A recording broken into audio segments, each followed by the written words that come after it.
2006 সালে প্রথমবার জাপানের নারিতা ইন্টারন্যাশনাল এয়ারপোর্টের সঙ্গে ঢাকার সরাসরি ফ্লাইট বন্ধ করে বাংলাদেশ বিমান। এরপর 2023 সালের সেপ্টেম্বরে আবারও চালু হয়। তবে রাজনৈতিক বিবেচনায় নেয়া ফ্লাইটটির জন্য প্রতি ফ্লাইটে 90 লাখ টাকা লোকসান গুনছে সংস্থাটি। এর থেকে বেরিয়ে আসতেই আবারও ফ্লাইট বন্ধের সিদ্ধান্ত নিয়েছে কর্তৃপক্ষ। প্রতিটা ফ্লাইটে খুব বাজেভাবে লস হচ্ছে। ঢাকা থেকে ব্যাংকক দিয়ে যাওয়ার ব্যাপারে আমরা চেষ্টা করেছিলাম, কিন্তু জানেন যে ব্যাংকক থেকে কিন্তু অসম্ভব লো ইল্ড সেক্টর, ফলে বোর্ড ফাইনালি ডিসিশন নিয়েছে যে এটাকে আপাতত সাসপেনশন করবে 1 জুলাই থেকে।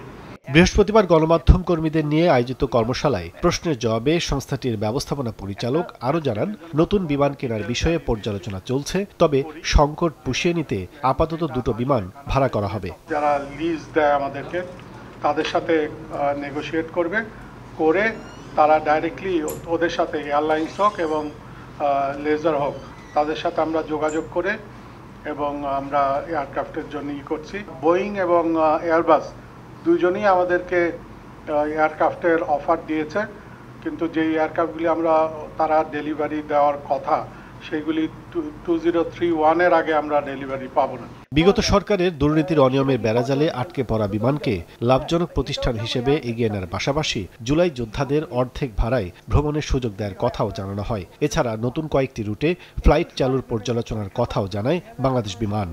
আমাদের বিমানের কাজল আব্দুল্লাহ, সময় সংবাদ, ঢাকা। বিমানবন্দরকে আন্তর্জাতিক করা হচ্ছে।